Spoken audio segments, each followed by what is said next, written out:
मुख्तार अंसारी जो मऊ में गैंग है उसके सक्रिय सदस्य हैं और उसके आर्थिक सलाहकार हैं। उनके ऊपर तमाम आपराधिक मुकदमे दर्ज हैं। सबसे पहले 2006 में उनके ऊपर फर्जी खतौनी बनाकर सरकारी धन के गबन का आरोप लगा। उसके बाद उनके ऊपर थाना सरायरकंसी जनपद मऊ में एक एफआईआर दर्ज हुई और जब चार्जशीट थाने से कोर्ट में आई तो उन्होंने कोर्ट से उस पत्रावली को गायब कर दिया।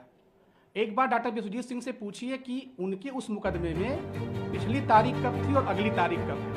उस उक्त के संबंध में जब ये मामला हम लोग के संज्ञान में आया तो हम लोगों ने संयुक्त निर्देशक अभियोजन को एक पत्र लिखा।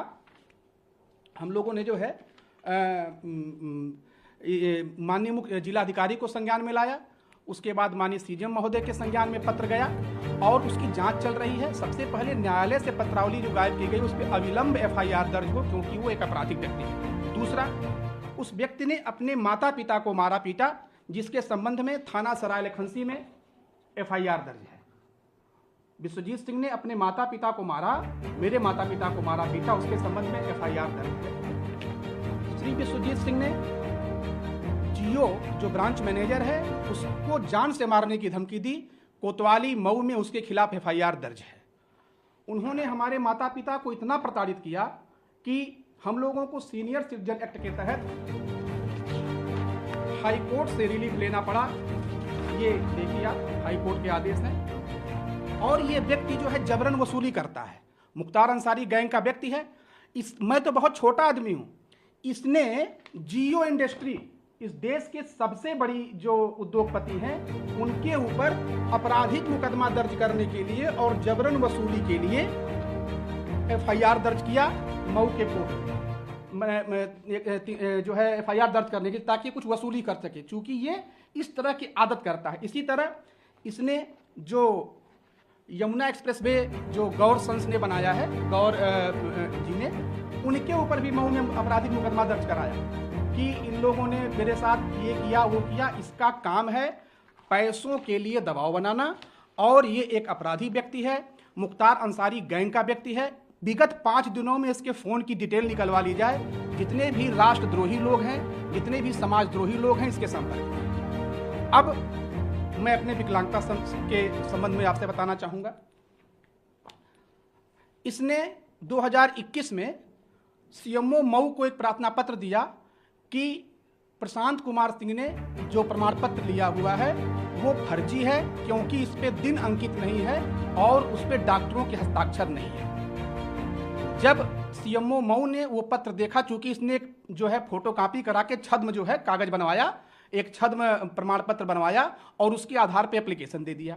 जब उस पे एप्लीकेशन उसने दे दिया सीएमओ मऊ को, तो सीएमओ मऊ ने उसके जो फर्जी प्रमाण पत्र उसने बनवाया था, जो छद्म बनवाया था, उसको संज्ञान में नहीं लिया। सीधे सीधे हमको कह दिया कि आइए आप जांच कराइए। जबकि उनको करना चाहिए था कि अपने कार्यालय में देखते कि जो उन्होंने प्रमाण पत्र प्रशांत कुमार सिंह को दिया हुआ है, प्रमाण पत्र संख्या 5327, डेट 27/10/2009, और वो जारी है कि नहीं जारी है। विश्वजीत सिंह का इल्जाम था कि मूल एप्लीकेशन में कि उस पर डॉक्टरों के साइन नहीं है और उस पर दिन अंकित नहीं, डेट अंकित नहीं है। तो सबसे पहले सीएमओ साहब को चाहिए था कि देख लेते। उनके कार्यालय में प्रपत्र थे कि उस पर दिन अंकित है कि नहीं है, डेट अंकित है कि नहीं है और उस पर हस्ताक्षर अंक है कि नहीं। खैर, इसके बावजूद भी बार बार दबाव मेरे ऊपर आता रहा। मैंने अपने विभाग को अवगत कराया। विभाग को अवगत होने के बाद मुझे निर्देश हुआ कि आप अयोध्या में सीएमओ ऑफिस में उपस्थित होइए और उपस्थित होकर अपनी जांच कराइए। मैं मुख्य चिकित्सा अधिकारी अयोध्या के सामने उपस्थित हुआ। मुख्य चिकित्सा अधिकारी अयोध्या ने सीएमओ मऊ को पत्र लिखकर पूछा कि क्या ये प्रमाण पत्र सही है कि नहीं सही है। तो मऊ से सीएमओ साहब का पत्र आता है कि यह प्रमाण पत्र प्रमाणित है। पत्रांक संख्या है 428, दिनांक 12 अप्रैल 2024। सीएमओ साहब लिख के देते हैं कि प्रमाण पत्र प्रमाणित है। तो मैं पूछना चाहता हूं कि इलेक्ट्रॉनिक मीडिया पे बार बार मेरे प्रमाण पत्र को फर्जी क्यों बताया जा रहा है। मुझे बहुत अफसोस है कि जो संस्था बार बार लिख के दे रही है कि प्रमाण पत्र प्रमाणित है, प्रमाण पत्र प्रमाणित है, तो उस प्रमाण पत्र को फर्जी क्यों बताया जा रहा है। जबकि इस शिकायतकर्ता का मूल शिकायत यही है कि उस पर डेट अंकित नहीं है और डॉक्टरों के साइन नहीं है।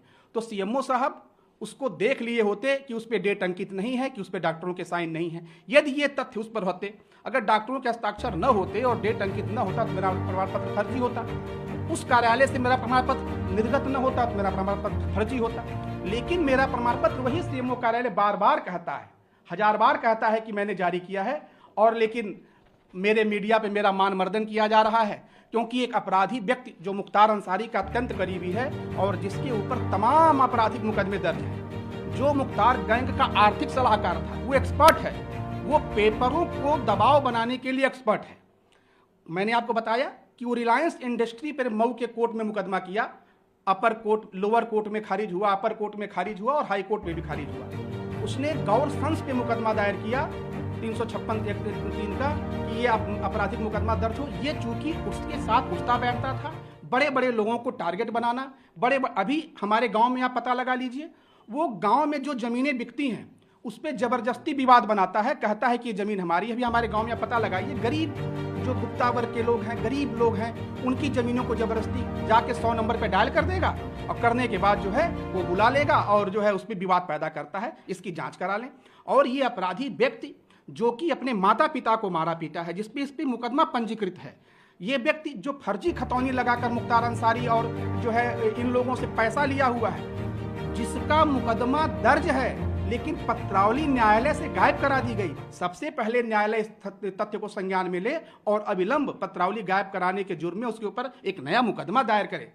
इतने अपराधी व्यक्ति को टीवी चैनल, समाचार चैनल पे और बार बार हमारा और जो है सबका मान मर्दन किया जा रहा है। हमारे पूरा परिवार इससे व्यथित है। और जो संस्था हमें प्रमाण पत्र इशू करती है वो कहती है कि सही है और मीडिया पे कोई और बयान आ जाता है। इस पे मुझे घोर आपत्ति है और इसके मोबाइल का रिकॉर्ड जरूर कराया जाए, क्योंकि इसने जो 5 दिन में जो राष्ट्र विरोधी लोगों से बात किया होगा तब सब सामने आ जाए। दूसरी चीज, मुझे बार बार थ्रेट है, मेरे ऊपर बहुत ज़्यादा दबाव है, मुझे तमाम सोशल मीडिया के माध्यम से मुझे जान से मारने की धमकी भी दी जा रही है। इसको भी संज्ञान में लेना जरूरी है। मेरा जीवन भी संकट में है, क्योंकि मुख्तार अंसारी जैसे व्यक्ति, मुख्तार अंसारी के गैंग में रहने वाला यह अपराधी व्यक्ति जो बार बार हमें परेशान कर रहा है और ये राष्ट्र और समाज का विद्रोही है, राष्ट्र और समाज का द्रोही है। क्या आपसे क्या चाहता है वो? कुछ डिमांड वगैरह? हाँ, उसकी आदत है कि वो पहले वो समाज में दबाव बनाता था। समाज में लोगों से जो है, बड़े लोगों से पैसा वसूलने का ट्रेंड है उसका। मैंने बताया कि रिलायंस इंडस्ट्री पे मुकदमा, ये गौर संस पे मुकदमा, हमारे ऊपर भी नाजायज दबाव बनाता है कि मेरी 2 बेटियां हैं, तुम अपना सारा संपत्ति हमको दे दो। इस तरह के दबाव बनाता है। उसको पैसा दीजिए तो ठीक, पैसा न दीजिए तो चूंकि अपराधी व्यक्ति है, हम लोगों ने 2006 से उससे संबंध तोड़ लिए, क्योंकि जब मऊ के दंगे के बाद वो मुख्तार अंसारी का सलाहकार बन गया, आर्थिक सलाहकार, तब से हम लोगों ने संबंध तोड़ लिए हैं। उसकी जांच कराई जाए और अविलंब उस पर FIR हो। जो फाइल उसने गायब की है न्यायालय से, इसकी जरूर जांच हो। आज भी वो जाकर के मऊ में जाकर के स्वास्थ्य विभाग में जी, अब इस तथ्य को भी मैं संज्ञान में लाना चाहता हूं कि आयुक्त दिव्यांग जन में इन्होंने एक एप्लीकेशन डाला हुआ है, जो एक सिविल कोर्ट होता है, एक न्यायालय होता है।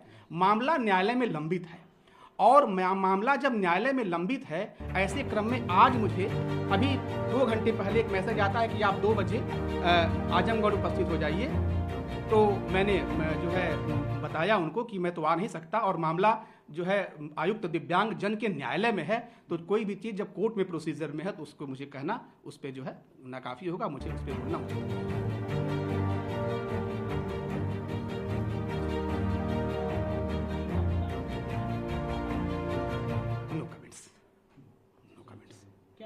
क्या आप चाहते हैं? अब क्या चाहते हैं? क्या, क्योंकि देखिए आप बता रहे हैं हमारा भाई दुश्मन है, तो सुरक्षा व्यवस्था के लिए क्या कहना? निश्चित रूप से मेरा जीवन संकट में है, क्योंकि वो एक घोषित अपराधी है, एक ऑर्गेनाइज्ड क्राइम का व्यक्ति है। तमाम उनकी चीज़ें जब उसकी जांच होगी तो सामने आएंगी और जो है वो जब जांचें होंगी तो सामने आएंगी। और ये तो तय है कि मेरा जीवन संकट में है, क्योंकि मैं ऐसे जो गोलबंद टाइप का जो अपराधी है उसके साथ के ये सलाहकार, आर्थिक सलाहकार हैं, इसके पास उसके बहुत से राज भी हैं। जो है शासन सत्ता चाहेगी तो पता चल जाएगा। मैंने अभी कहीं नहीं कहा है, क्योंकि मैं जो है सबसे अधिक बड़ी सुरक्षा भगवान हनुमान जी के भरोसे हूँ।